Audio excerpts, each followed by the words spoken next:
Yes, welcome back to the Sports Show. Time to talk about golf. Simpson Cup's up and about. No better man knows about it than our man Gary Thompson. Gary, how are you, mate? Phil, I'm very well, thank you. Now, Nice before to we be get here. to Simpsons, mate, Baz has got a little...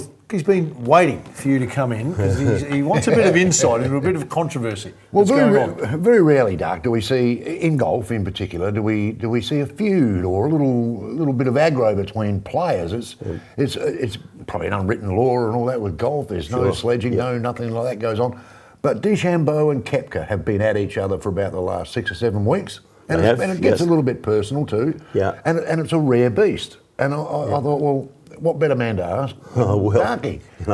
Just what do you think? What are you thinking about these two blokes? Because they're both very good players, but... Sure, but I'm only guessing the same as everyone, but I think they're just playing it up a fair bit. You know, sort of DeChambeau walked past him and made a smart-ass comment.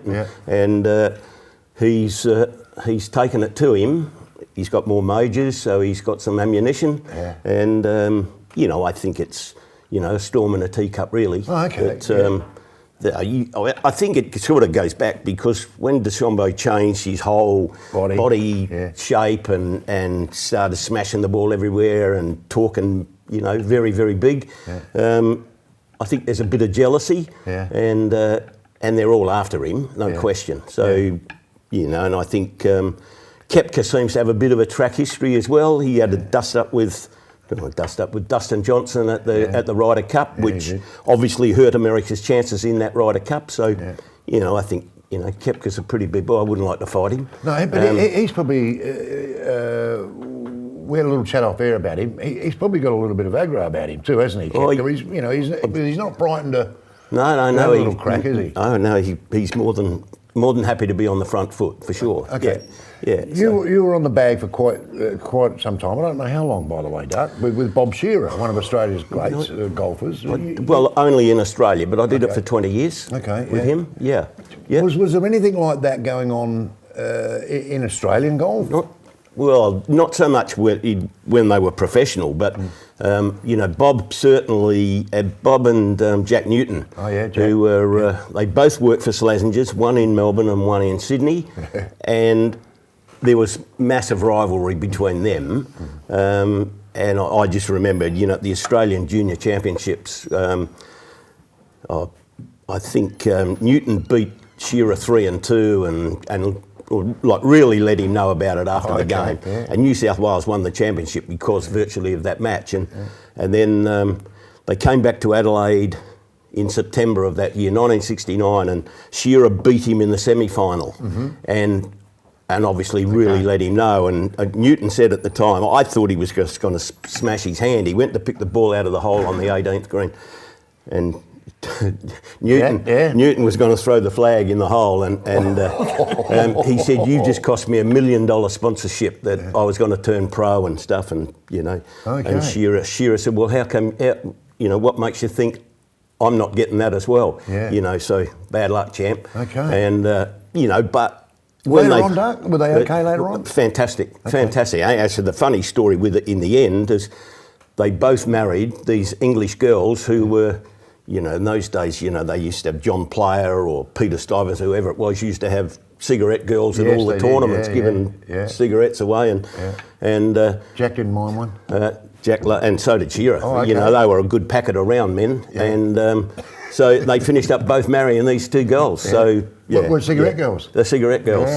So they finished up obviously very close friends. Oh, that's interesting. And still are. Hey, Gary, not that we ever see a Happy Gilmore, but everyone loves the movie Happy Gilmore and has all that. Everything that's against golf is in the movie. Yes. But it's entertaining. But Muhammad Ali was probably the first one that came out openly with a bit of trash talking and did it with great flair. There was great. Then it's kind of deteriorated out of that. You started to get personal. You've seen it across all sports, but it doesn't seem to have crept into golf for whatever reason.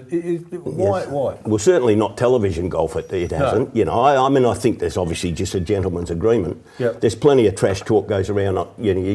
Your local club on a Saturday morning or Wednesday competition, but that obviously gets a bit personal, but not. But you don't see it in the professional. I mean, it wouldn't be that hard to do it though. It's not like you say, well, someone's hit the ball and they're too busy walking. But there's times when you're together where you could quite easily sidle up to a bloke and. Well, they'll often, I guess some guys, some guys might have 2 or 3 lucky breaks in a round, and the other guy's having no luck at all. Yeah. He might make a little comment, like, can you get any more luck or something like that? But it doesn't. There's never anything back and forth. No, I've never really heard it either. All right, let's talk about the Simpson Cup. We've cleared that matter up, mate. Round 6 about to start. Kooyong sitting on top nicely, but Baz's club, the Vines, sitting in second. Well, they've done a fantastic job this year, but this is an incredibly tight round because, it's all over if Glenelg lose to Kooyonga. We can't make it if we lose because that'll be 4 losses. The Vines have got to play Grange and Royal Adelaide. Yep. So they're two massive games for them as well. So even though they've got that extra half, because they had a 3.5 draw, that gives them a little cushion. But if they lose both of their games and Royal Adelaide, Glenelg, Grange win their 2 games, well, the Vines can still go out. So Kooyonga's the only team safe. Yep. There's a big game this week, which is Glenelg-Kooyonga is a massive game. That is a massive game. It's a massive game for every team because if we lose, we can't challenge the top 4. That's right. And then it throws us back into, the bottom team goes out. Yeah. And we've got individual games that have probably saved us there. Yeah. But we're good enough to beat Kooyonga. Yeah, Kooyonga have beaten everyone so far, but Kooyonga know they're good enough to beat us as well. So that'll be a great game. And then the Vines play Grange. The Vines Grange is a massive game. It's a massive game. We've been looking at the forecast for about 4 weeks going down to Lady Bay, but it's looking really good. Yeah. Because it can be horrendous down there with the wind, and if you get wind and sleeting rain, it's not a lot of fun for anyone. Certainly the glorified water boys like us that are just going down there for the love of it. Well, this boy doesn't go. I'll give you the tip. So you said Kooyonga are sitting on top, but you said they're beatable. Who is most likely, if we took Kooyonga out of it right now? Well, I said, you're just you throw 6 rounds in. You can. Yeah, that's what we're saying. But is there one where you go? Well, Royal Adelaide all but had them last game, and their number 1 and 2 for Kooyonga were both 1 down with 2 to play, and both won the last 2 holes. And they got up 4.5, 2.5. Now, they don't win the last 2 holes. That could have gone the other way. But they're a very good side this year, Kooyonga. They've got depth right down the bottom. Yeah.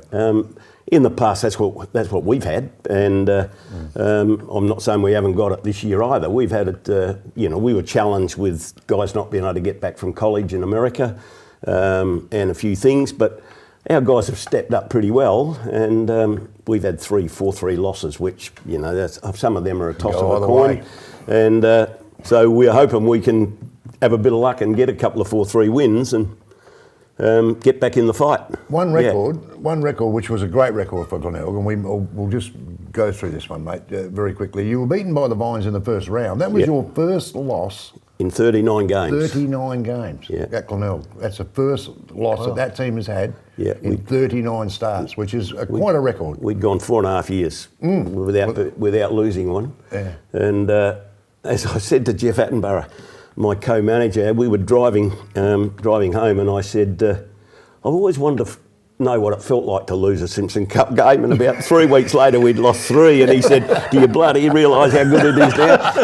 It's an interesting statement, mate. I never wanted to know what it was like to lose. I'm glad to hear someone say it. Hey, mate, we know you've got to go. Really appreciate you coming in, and thanks for scratching the itch that Baz has had for a while on what's going out there on the golf course, mate. Look forward to catching up with you the next couple of weeks to find out how Glenelg are playing out, how it's going for everybody else. Stay with us. Still, a bit more to come on the show.